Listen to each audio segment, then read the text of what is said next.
Hi, I am Nimit Brahmbhatt and you are watching my Not So Profound Thoughts. Many people have asked me regarding Bitcoin, and today I am going to decompose what is the cryptocurrency and why there is so much volatility. So basically it is nothing more than one and zeros made electronically out of computer. It was made by a pseudonym Satoshi Nakamoto, and he created for a purpose that it was his disbelief in the government, or you can say the treasury, regarding during 2008 financial crisis. He created this, and people who this do not believe that much that government should control more things and should control the flow of the money, they are the one who are investing in this. And right now it has become a speculative asset, but it was created for a different purpose, to serve as a parallel currency, which was decentralized. So basically what is it all about? So as I told, it was created during the 2008 financial crisis, mostly in October 2008. Till now it hasn't served the purpose. So what is the purpose of money? It should be able to store the value of something.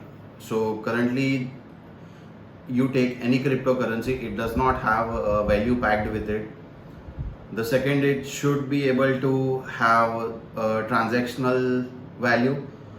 So currently, if you think about any of the currency like say US dollars or Indian rupees or Chinese yuan or sterling pounds, it has a transactional value. Why? Because it is a stable currency.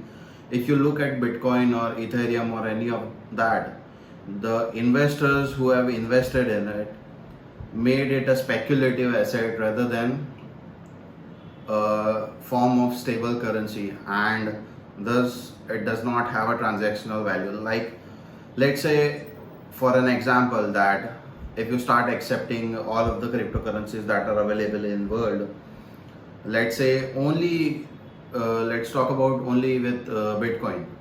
So as you know, it is volatile. If you start accepting, if you have pizza outlet and one pizza costs $50, and suppose the value of one Bitcoin is $50, so you are at no loss, no profit, and you are already gaining from it. Now suppose tomorrow the value of Bitcoin rises to $60, you are accepting the Bitcoin, not your supply chain. So you are at a loss of $10 right now, because the volatility is so much.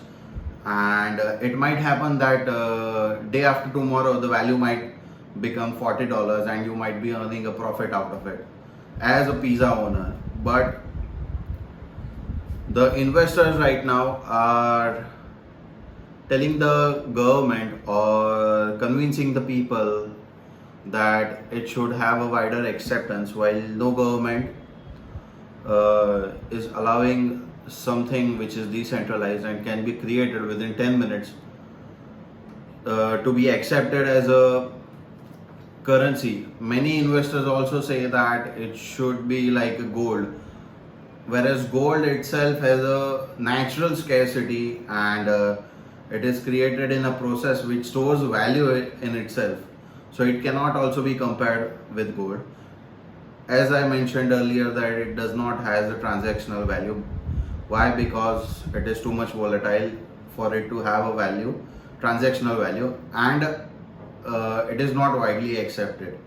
Like if I say that in India we have Indian rupees, if I take Indian rupees to at any given shop, they are going to accept. But if I take any of the cryptocurrency, they might not accept.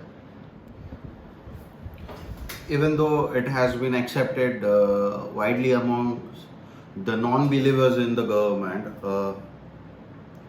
what is it and how does it work? It works basically on distributed ledger technology, that if you wish to make a transaction, right now what we require is an intermediary, let's say bank. Now the bank, we submit our checks or cash to bank. The bank then charges us a fee or a commission, whatever you wish to say, and then the takes validation that you have certain amount of money which you want to transfer, and then it transfers the money to another's account. Right now, what the cryptocurrency, the Bitcoin, has solved the problem is removing the need of the intermediary theoretically. Now, let's say if I want to transfer money, it is being recorded at a distributor ledger. Now, what is distributor ledger? Distributor ledger is, suppose if I make a transaction, it is stored on many computers all over the worldwide. Now, because there are so many servers, it is very difficult to hack, because if I need to change the transaction, I need to change from each and every computer, and thus it makes it very difficult to hack. Now what happens is, I made a transaction, I transferred 1 Bitcoin to some other party, and then it will be recorded, and there is a consensus mechanism wherein the miners, or we can say those who are having the servers, will verify whether the transaction is valid or not, and if it is valid, the Bitcoin will be transferred, otherwise it won't be transferred. So this happens due to cryptography. So cryptography is an algorithm by which the whole blockchain technology is utilized, and thus this is how the whole transaction takes place.